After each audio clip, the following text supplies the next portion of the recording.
Episode 51 of the podcast. This week we're continuing to gather clues and we're talking about body language and the types of things to look for. You're listening to the Creating Great Grooming Dogs podcast. I'm Chrissy Neumeier-Smith. I'm a certified professional groomer, certified behavior consultant for canines, certified professional dog trainer, and the owner of Happy Critters in Nashua, New Hampshire. And this, my friends and colleagues, is where grooming and training meet. In the last episode, in episode 50, we talked about the 3 steps.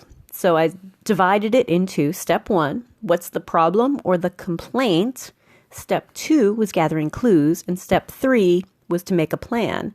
And we talked about the importance of gathering clues because it's a step that many of us forget about. So this week I want to continue discussing the gathering of clues because until we know what specifically is happening, we can't make an effective plan. So let's start off with, there was a time in my career when I would have said things like, I just had a feeling the dog was going to something or other, right? Like the dog was going to try to bite at me, the dog was going to try to jump, right? But it felt like intuition. And perhaps some of it was, but as I learned more about behavior and about body language, now I'm able to clearly identify signs and signals and warnings that I had somehow been aware of on some sort of a level, right? So I want you to think that the understanding and insight may have been from my past experience with the dog I grew up with, my grandmother's dog, the dogs of friends and family and neighbors as a kid. But I want you to think about it from an owner's point of view right now, because so many of us, even if we're working with dogs, are pet owners too. Our owners know their dogs pretty well.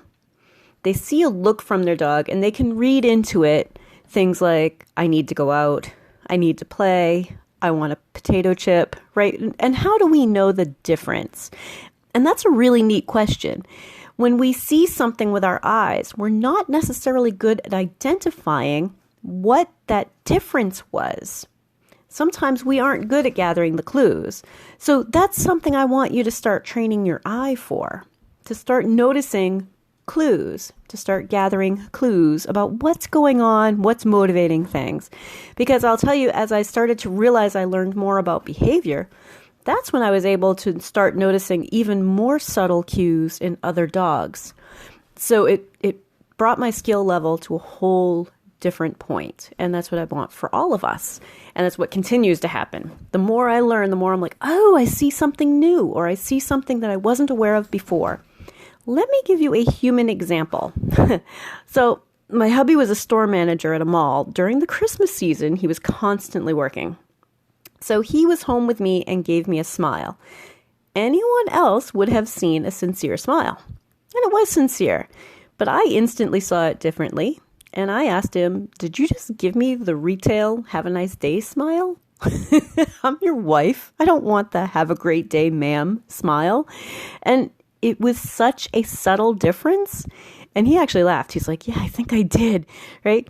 I think the difference was, it's not sure what tipped me off, but I think it was how his cheeks were flexed and that his eyes were wide. Usually when he smiles at me, it's with a bit of mischief, right? He's my best friend and partner in crime. And usually there's some sort of mischief or laughter in our eyes when we're looking at each other, right? It was a very different look. Anyone else would have seen a sincere smile because he did give sincere smiles to his customers, right? I want you to think about, as a face, we notice something different with other humans, with family members, with our animals, that we don't necessarily sit down and write down what was different. So let's talk about some of the clues that we can get studying faces and some of the things that we can see studying the body and looking at our dogs. So here's one, panting. So when a dog is panting, there's 2 different things to look for. One, is it a nice long straight tongue when they're panting to cool off? All right, it should look almost like a banana peel, just hanging out nice and flat and straight. Or is it spread out and kind of turned up into a scoop?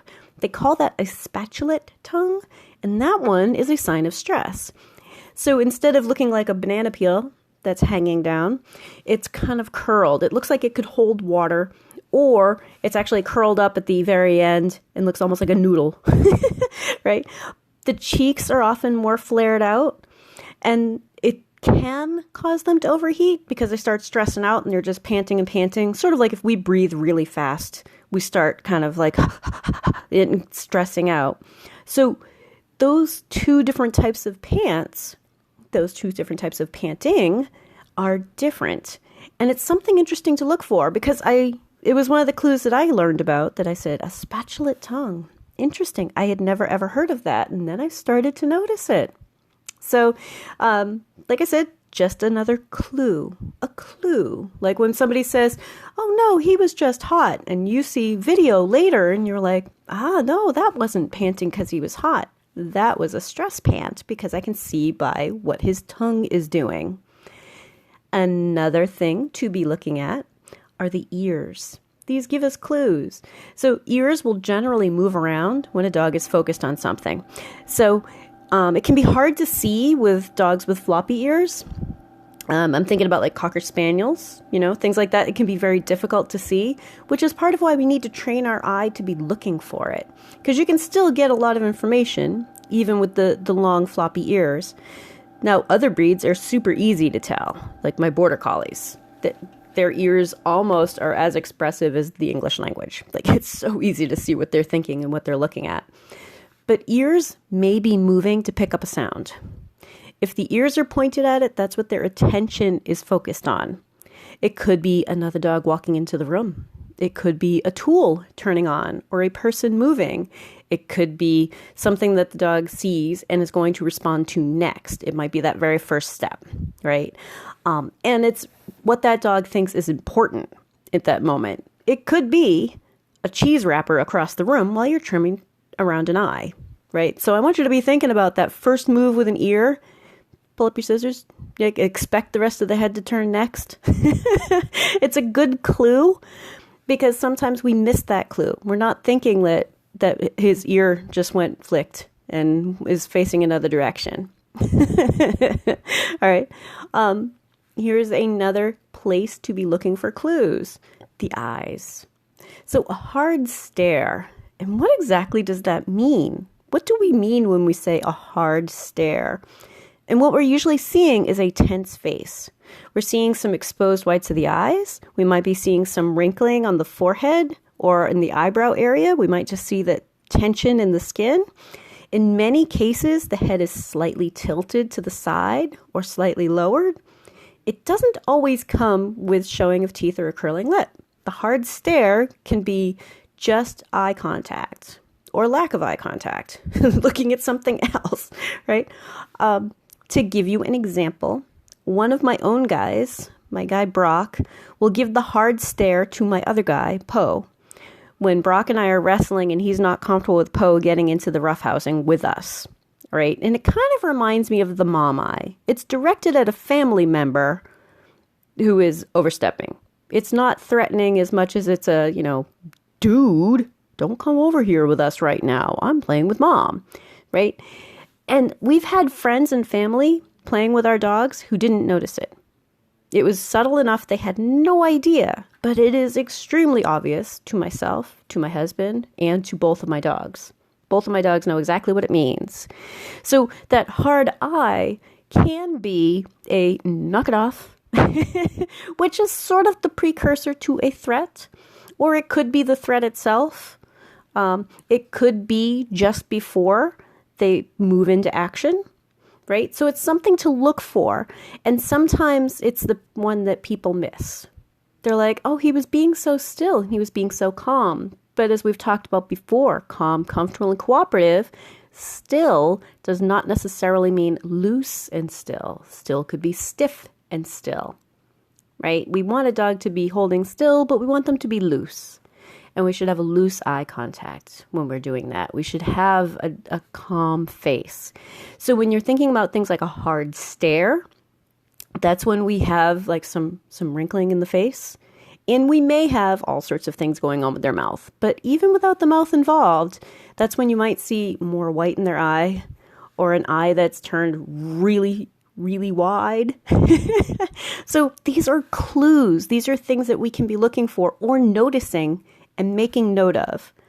So next time you're working with a dog who is stressed out, to kind of look closer and say, well, what kind of things am I seeing while this dog is stressed? Am I seeing what the ears are doing? Am I seeing what the eyes are doing? Am I seeing, like, are the ears pinned back? Are they tight against the head? Is that eye really stressed? Is the brow furrowed? What do I see? So that you can notice it even better with other animals. If you're enjoying my podcast, please remember to subscribe so that you don't miss any episodes. More clues. Let's talk about the tail. There's a lot that we can look at with a tail. And each dog breed has its own type of tail set. But be thinking about what's normal for the breed and for that dog, what's normal. But I want you to think about a tail that's loose in a comfortable position is very likely a dog who is calm and comfortable. That's a good sign. A wagging tail doesn't always mean happy or friendly. And that is something that owners often miss. They think, oh, I'm seeing a wagging tail. They don't know what the face is doing, because if they're trying to look at the tail, they're just seeing motion. But a tail can mean simply excitement or arousal. So sometimes that's a dog who's thinking about their next move. That's a dog who's thinking about leaping into the face of another dog, right? That's not necessarily a good sign, right? It could be very exciting and fun to attack another dog, right? So I want you to be thinking that a wagging tail doesn't necessarily mean happy or friendly. So we have to look at the rest of the body language too. Now, a stiff tail that's bristled, like when the hair is all fluffed out, right? That's bristled is often a threat. And that's just like the hair on their back, on their hackles being raised, usually at the same time. Like if the tail is really stiff, the hackles are probably raised too, and probably all the way down their back by the time it gets to their tail. That's a dog who is definitely trying to assess a threat. They're thinking about what is going on. They are not comfortable with it. Their hair is all raised. They're saying, don't come near me. Okay. They're nervous. They're trying to communicate that they are uncomfortable. Now, there's an old saying, and I forget where I heard it, but man, it makes so much sense. The old saying is, change the tail, change the dog. How interesting is that, right? So if you can get the dog to relax that tail, the rest of the dog is relaxing more too. And I have definitely goofed around with that a lot. And when I say goofed around, it's because I was like, well, let's see if I can get you to relax that tail a little bit. And massaging a tail, and some dogs, the whole body starts to loosen up too, right? You massage a tail a little bit on a dog who's nervous, that's tail was tucked. Because, also thinking tucked tail, another sign they're nervous. They're trying to communicate to you that they're uncomfortable. A tucked tail, often with their back end crouched. That's definitely a dog who is uncomfortable in trying to communicate that to you.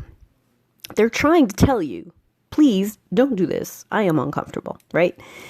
So I want you to think about tails being a really good indicator of a dog's mood. Now, the whole body position gives us clues too. I want you to think, is the dog leaning forward? That's a pretty bold body position. Now that could mean playful, bold, or that could be aggressive, bold, right? That could be a dog who is ready to take action in a way that we do want or we don't want. And playful might be another one that we don't want. I don't want a dog to be leaning forward toward me and leaning in really, really hard and trying to be playful while I have sharp things near their head or near their body in general, right? But leaning forward is pretty bold. Leaning away or sitting, kind of like, okay, I'm going to move away, is not as bold. That's good. A dog that's sitting or lying down could be really comfortable, or they could be frightened. They could be scared. Look at all of the body language when we're gathering clues. A lot of the time people will think, oh, he's sitting, he's being so good. But if the same dog is sitting with their ears pinned back and their head off to the side and they're showing the whites of their eyes and their face looks really tense and their tail is tucked hard, right? Like that would, all of that together paints a different picture than the dog that is sitting with a nice loose tail and a happy open jaw and just kind of looking at you like, hey, and the tongue is, hanging from their mouth like a banana peel. This is how we discuss this audio, right? Happy. Okay. Anyhow, so the dog that's sitting or lying down, like I said, could be scared or could be comfortable. You have to look at the whole picture. And that's why knowing that you're gathering clues can be so helpful. And the more you gather clues, the more experience you gain for future encounters with other animals or even the same animal. For you to say, I see improvement, right? You need to have a baseline for this particular individual on your table. And to have an idea of what kind of things to look for, suddenly it's like, oh, how interesting. There are details that I instinctively picked up on, but I didn't know how to define them. I think you might find the same thing, right? That there are these details that lead us down a path to realizing, oh, I can predict what that dog is going to do better now that I know exactly what I'm seeing and can define it. So I want you to think about the whole body position as being important too, because a dog that is stiff in their whole body position, right, could be a dog who is really stressed, a dog who is thinking about their next move, or a dog who is trying to indicate to you, please leave me alone. Okay? Those are important clues. A dog who is really loose, well, that's a dog that's probably willing to let you try stuff. Stuff and things, right? But I want you to think too, we're going to go back to the 3 C's, which are calm, comfortable, and cooperative, because those will help us stay on track. All of these clues that we have are to help us decide where this dog is. What's their emotional state right now? How are they handling what is going on? And in a grooming context, we're often talking about things being done to them. It's not the same as like a training context where we're like, how is he enjoying this interaction? Like we're doing stuff to them. And sometimes we're turning on a tool that we don't know what they're going to do when we turn it on. And that's okay. We just need to be watching for these clues when we turn on something new, or when we try something new, or when we apply something new, in hope to maintain calm, comfortable, and cooperative, as well as return to calm, comfortable, and cooperative if something's going on. Okay? Knowing the signs for body language can help us speak dog. Okay? It will save us training time. And that's really key, because when we have a better idea of what the problem is for this individual dog, we can be much more specific with our training. That's where this really comes into play, is to save us time and effort. And it's part of where we need to understand the grooming process. Now, groomers understand the grooming process and are learning about the training part. But trainers, I think sometimes we assume that we understand the grooming process. Many of us are dog owners and have washed our own dog or done part of it. But to understand the grooming process will also help us say, what specifically is this dog afraid of? Instead of relying on what we think a dog would be afraid of. I'm going to give you an example. Plenty of times I hear people talking about dogs are afraid of those loud dryers, right? Like that's something really scary for a dog. Think about their sensitive hearing, and dogs are afraid of dryers. But that's a pretty bold statement. Do we know that this individual dog is afraid of a dryer? Do we know if it's the sound of the dryer or the feeling of the air going over their coat? Is it the sound of the dryer? Is it the feeling of the air going over their coat? Or is it the body position they need to be in for us to have the dryer on them? Is it about being touched near their neck with anything? But we associated it with dryer sound, right? If we're on to the wrong clues, what if we thought this dog is just afraid of the sound, and we spent a ton of time working on the sound, but didn't work on the fact that what this dog really doesn't like is something touching near its ear? The dryer sends a burst of air, the high velocity air, and it touches those spots. Very much like a hand would or a towel would. So if they're having problems being touched near their ear, we can address that instead of trying to address the sound. We might be spending a whole lot of time trying to fix a problem this dog doesn't have. This is where it's a time saver. right? I cannot tell you how often I have had a dog that someone said he hates having his nails done.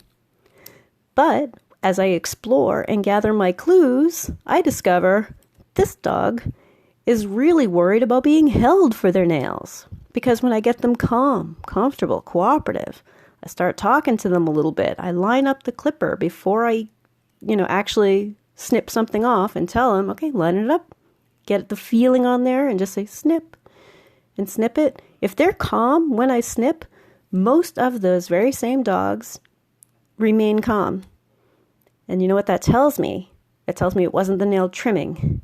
It was the positioning. It was getting there. So even something as simple as nail trimming, we could have these false assumptions about, because our goal was nail trimming. So we're like, oh, he's bad for nail trimming without thinking about which part of nail trimming.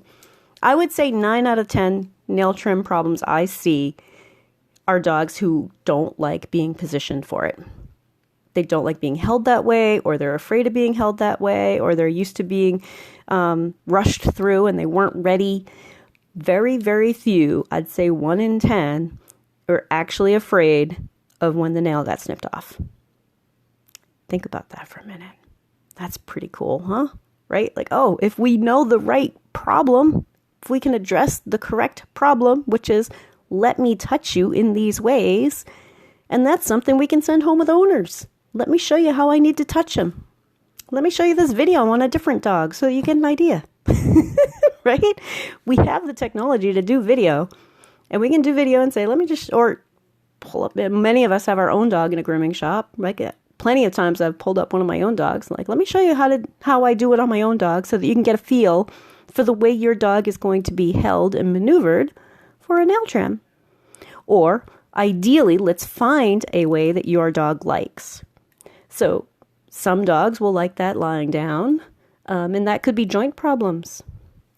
Some dogs will refuse to lie down for a nail trim, even when they have joint problems later in life. They're just hell-bent that they're supposed to stand on a grooming table. Because I get a lot of dogs when they're about 16, which is kind of tough because, you start falling in love with them at 16-year-olds. But many, many dogs have a different clue in there that tells us what their problem is so that we can reach in and solve the correct problem.